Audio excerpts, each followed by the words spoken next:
So, good morning, dear students. So, we are in a stages of economic development. ఆర్థిక వృద్ధిలో దశలు చూస్తున్నాము. 4 దశలు అయిపోయినాయి. We're in the 5th stage. That is age of high mass consumption. ఎక్కువ వినియోగం పెరుగుతుందండి. ప్రజల్లో బాగా వినియోగం పెరుగుతుంది. ఎందుకంటే డబ్బులు ఉంటాయి, మిగులుతాయి. ఓకేనా? గత స్టేజ్లో అంతా పేదవారుగా ఉన్నాయి. ఇప్పుడు చివరి స్టేజ్ ఇది. డబ్బులు విపరీతంగా ఉంటాయి. అందుకని మీరు విదేశాల్లో చూడొచ్చు, అభివృద్ధి చెందిన దేశాల్లో చూడొచ్చు, విచ్చలవిడిగా వాడకం పెరిగే మనకు పర్యావరణ కాలుష్యం అనేది ఇబ్బందికరమైన పరిస్థితి ఏర్పడుతున్నాయి. ఎందుకంటే వాళ్ళు భవిష్యత్తు గురించి ఆలోచించారు. ఎందుకంటే ఒక్కొక్కరికి ఇప్పుడు మన దేశంలో ఎట్లా అంటే పరిస్థితి, ఒక ఇంటికి ఒక కారు ఉంటే ఎక్కువ. వాళ్ళు ఎంతమంది ఉంటే అంతమందికి ఒక్కొక్క కారు ఉంటుంది, రెండు రెండు కార్లు కూడా ఉంటాయి. ఓకేనా? Because they they reached that stage of the growth and development. వృద్ధి విపరీతంగా పెరుగుతుంది, వాడకం కూడా విపరీతంగా పెరుగుతుంది. రేపటి గురించి ఆలోచించాల్సిన అవసరం ఉండదు. ఓకే, మనకు ఒక చిన్న గుంట జాగా ఉంటే ఎక్కువ ఇల్లు, వాళ్ళది 1 ఎకరంలో ఇల్లు ఉంటుంది. అందుకని మీరు అభివృద్ధి చెందిన దేశాల్లో చూడొచ్చు, ముఖ్యంగా అమెరికా లాంటి దేశాల్లో చూడొచ్చు. మన వాళ్ళు అక్కడికి పోతే ఇప్పుడు బంగారం వేసుకోవడానికి ఉండదండి. మీ మిత్రులు ఎవరన్నా పోతే, మీ బంధువులు ఎవరన్నా వెళ్తే అడగండి, వాళ్ళు బంగారం కొని లాకర్లలో పెట్టుకుంటారు వాళ్ళు, అంతే. ఎందుకంటే ఎవడొచ్చి చంపుతాడో తెలియదు. 1 ఎకరం విస్తీర్ణంలో వాళ్ళ ఇల్లు ఉంటుంది. ఎవడు లోపలికి వచ్చి ఏం తీసుకొని పోతారో తెలియదండి. ఓకేనా? ఉండటమే, పేరుకే ఉంటాం అంతే. మన దేశంలోనంత స్వేచ్ఛగా ఉండరు. ఓకేనా? మీరు ఎంతో మంది ఇండియన్స్ చంపుతున్నారు కదా ఈ మధ్యకాలంలో, చూస్తున్నారా? పేపర్లలో, వాట్సాప్లలో వస్తూ ఉంది. ఎంతో మంది మన వాళ్ళు ఆ, పోయే పనికి ఒక దానికి పోతున్నారు, పనులు వేరే పనులు చేస్తున్నారు. ఇప్పుడు స్టూడెంట్ గా ఉండి పెట్రోల్ బంకులలో పని చేయడం అలాంటివి కొన్ని చేయకూడదు. వస్తాను, చదువు పని మీద పోయినప్పుడు చదవటమే ఉండాలి. పెట్రోల్ బంకులలో పనిచేయడం, లేకపోతే ఇట్లనే మన స్టోర్స్ లో పనిచేయడం, డిపార్ట్మెంటల్ స్టోర్స్, షాపులలో పనిచేస్తూ ఉంటారు వాళ్ళు. అక్కడ గన్ కల్చర్ ఎక్కువ, గన్స్ ఎక్కువ కల్చర్. అందరికి లైసెన్సులు ఇస్తారు ఈజీగా. అన్అఫీషియల్ గన్స్ కూడా వాడే వాళ్ళు ఉంటారు అక్కడ. ఓకే, వాళ్ళు ఏమిటి వచ్చి డబ్బులు అడుగుతారు, ఇవ్వకపోతే చంపేస్తారు. ఇప్పుడు మన ఖమ్మంకి చెందిన వ్యక్తి, ఇప్పుడు నారాయణ స్వామి సార్ ఉన్నారు కదా, ఆడవాళ్ళ ఇంటి దగ్గరే, వాళ్ళ ఇంటి దగ్గరలోనే ఒక ఇల్లు ఉంది. వాళ్ళ అబ్బాయి పాపం అమెరికా పోయినాడు, ఇతను చదువుకోవడం కోసం అని పోయినాడు, డిపార్ట్మెంటల్ స్టోర్ లో పనిచేస్తున్నాడు. డబ్బులు అడిగితే వాళ్ళు షాప్ వాళ్ళు ముందే చెప్పారట, ఎవరైనా వచ్చి గన్ చూపించి బెదిరిస్తే వెంటనే డబ్బులు ఇచ్చేయమని చెప్పారు. నువ్వేం అడగద్దు, ఏం మాట్లాడద్దు వాళ్ళతోటి, ఎంత ఉంటే కౌంటర్లో, క్యాష్ కౌంటర్లో ఎంత ఉంటే అంత ఇచ్చేయమని చెప్పారట. అతను ఇచ్చాడు. ఇచ్చినాక ఆ, జేబులో ఆ, ఏదో దస్తీ తీసి మొహం తుడుచుకొని, చెమట పడుతుంది కదా ఎవరి నుంచి, మనకు గన్ను పెట్టి అది భయంతో చెమట పడటం అలాంటివి జరిగితే ఇది తీసి తుడుచుకోవడానికి ఇట్లా తీస్తుంటే వాళ్ళు ఏమనుకున్నారట అంటే, సెల్ తీసి ఎవరికైనా ఫోన్ చేస్తున్నారేమంటే కాల్చి పరిస్థితి వెంటనే, వితిన్ సెకండ్స్.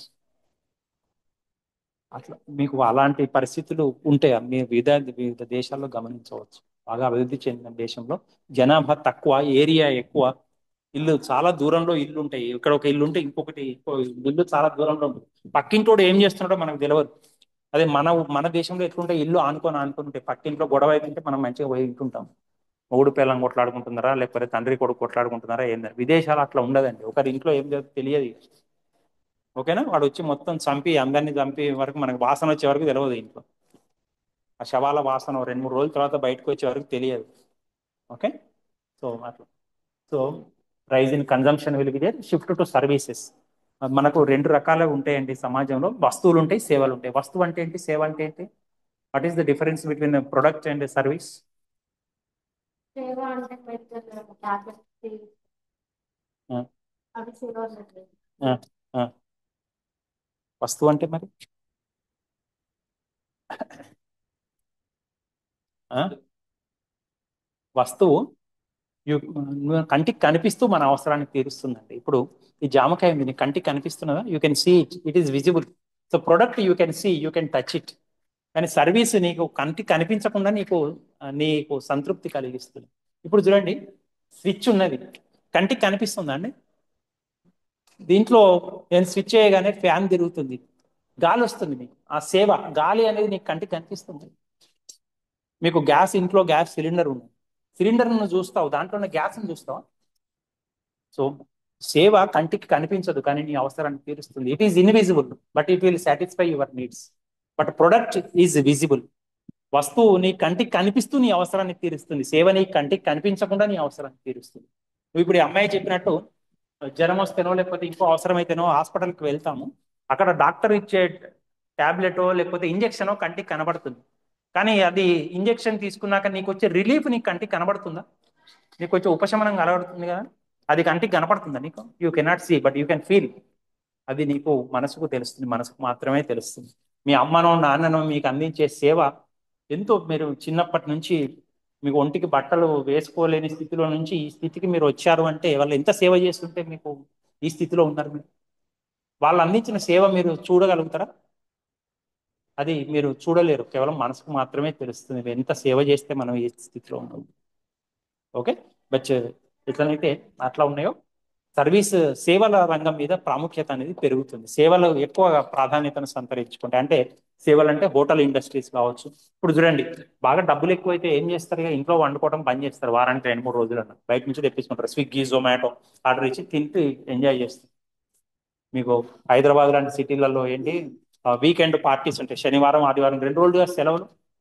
సాఫ్ట్వేర్ ఇండస్ట్రీలో మంచిగా తిని తాగి పబ్బులకు పోయి ఎంజాయ్ చేస్తుంటారు. మీరు పేపర్లలో కూడా చూస్తుంటారు, అప్పుడప్పుడు డ్రగ్స్ తోటి పట్టుబడ్డారు సన్నాసులు, ఫలానా హీరో హీరోయిన్ వాళ్ళందరూ పట్టుబడ్డారు, వాళ్ళు ఆ పుట్టినరోజు నాడు వేడుకలు చేసుకుంటున్నారు. అది ఎందుకంటే ఇట్లా సేవల రంగం అనేది సేవ.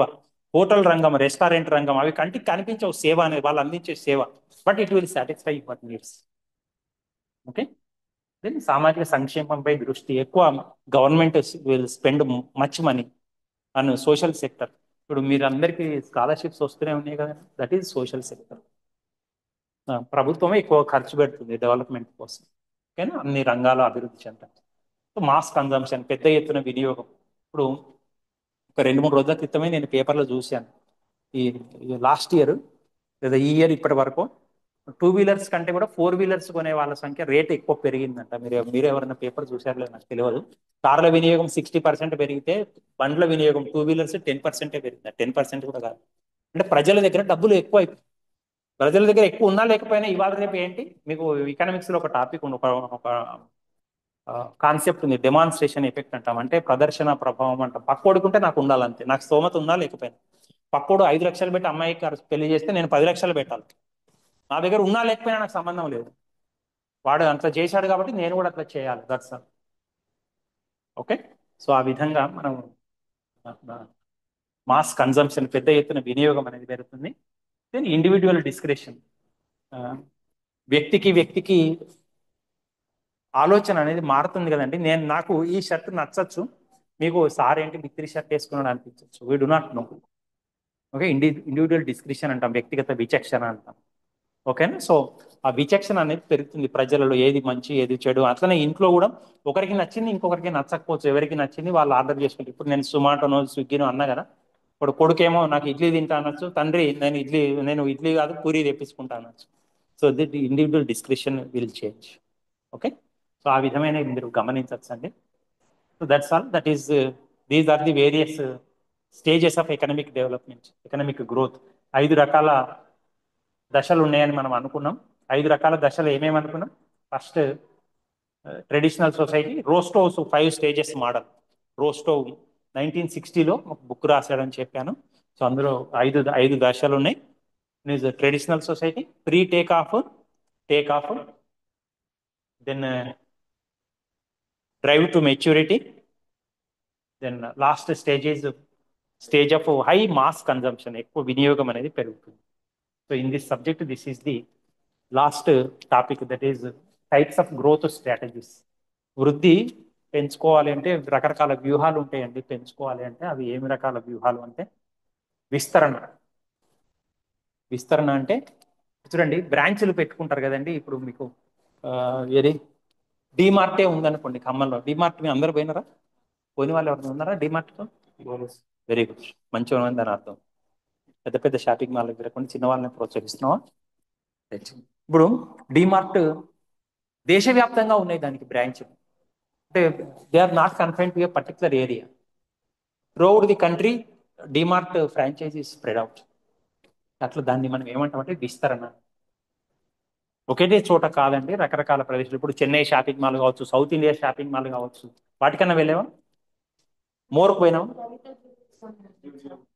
లలిత జ్యువెలరీ అతను వాటికే పోలేదంటే ఇంకా జ్యువెలరీ షాప్కి ఎక్కడ పోయి ఉంటాడు? జుడియో పోయినావా? Very good. జుడియో టాటా వాళ్ళది కదా. అవి that is also spread across the country. Okay, that is expansion, విస్తరణ. ఓకేనా. ఎక్స్పాన్షన్ అనేది ప్రధానంగా రెండు రకాలుగా ఉంటుందండి, హారిజాంటల్, వర్టికల్. హారిజాంటల్ అంటే it is spread across various cities. ఓకేనా. హారిజాంటల్ సమాంతర విస్తరణ అంటాం. వర్టికల్ విస్తరణ అంటే నిలువు విస్తరణ అంటే ఒక ప్రోడక్ట్ ఉత్పత్తి చేసేది నెక్స్ట్ ఇంకొక ప్రోడక్ట్ వెళ్తుంది. ప్రోడక్ట్లో ఒక దశ ఉత్పత్తి చేసేది ఇంకొక ప్రోడక్ట్, ఆ ప్రోడక్ట్ లోని ఇంకొక దశ ఉత్పత్తి చేస్తుంది. ఫర్ ఎగ్జాంపుల్, ఈ సెల్ ఫోన్ లోనే మొదట్లో ఒక సంస్థ ఈ కవర్లు, ఈ పౌచ్ ఒక్కటే ప్రొడ్యూస్ చేసిందండి. పౌచ్ మీద బాగా లాభాలు వచ్చింది. నెక్స్ట్ ఏం చేస్తారు, ఈ అద్దం కూడా మనమే ప్రొడ్యూస్ చేస్తే మంచిగా ఉంటుంది కదా, కింద పడ్డప్పుడు పగలకుండా. Whatever glass is there, that also we will only produce అని చెప్పి దాంట్లో కూడా వెళ్తారు. ఇప్పుడు ఏమిటి production, they are not confine to a single stage. This is one stage, this is another stage. So they will expand to next stage. దీన్ని ఏమంటామంటే vertical expansion అంటాం. హారిజాంటల్ అంటే ఒకటే ప్రొడక్షన్ ఒకటే ప్లేస్ లో కాకుండా ఇంకొక ప్లేస్ లో పెడతాం. ఇప్పుడు మీరు ఖమ్మంలోనే స్వీట్ షాపులకు పోయి ఉంటారు కదా, హరీ స్వీట్స్ అని ఉందనుకోండి, 4-5 చోట్ల ఉన్నాయి హరీ స్వీట్స్. ఓకే. సో అట్లా రకరకాల ప్లేసులలో వెళ్తే దాన్ని హారిజాంటల్ అంటాం. నిలువు విస్తరణ అంటే vertical expansion means it will spread to one stage to second stage, another stage also we will take up production. Okay. Then వైవిధ్యం. వైవిధ్యము అంటే ఇప్పుడు నేను ఒక రంగానికి కాకుండా వేరొక రంగానికి కూడా నేను విస్తరిస్తాను. For example, we will take the case of Eenadu. Eenadu తీసుకుంటే మనము మొదట్లో ఈనాడు రామోజీరావు గారు పచ్చళ్ళు అమ్మారు, తెలుసా మీకు? పేపర్లు వీధి వీధికి పోయి డిస్ట్రిబ్యూట్ చేసేది, పేపర్లు సైకిల్ మీద పోయి. ఇప్పుడు పచ్చళ్ళు పోయింది, పేపర్లు అమ్మటం పోయింది. అంటే అవి ఉన్నాయి, దానికి అదనంగా ఇంకేం వచ్చింది, టీవీ వచ్చింది, రకరకాల ఛానల్స్ వచ్చినాయి, ఇంకా రకరకాల రంగాల్లో ఉన్నాయి కదా. సో అట్లా దాన్ని ఏమంటామంటే వైవిధ్యం అంటాం, డిఫరెన్షియేషన్.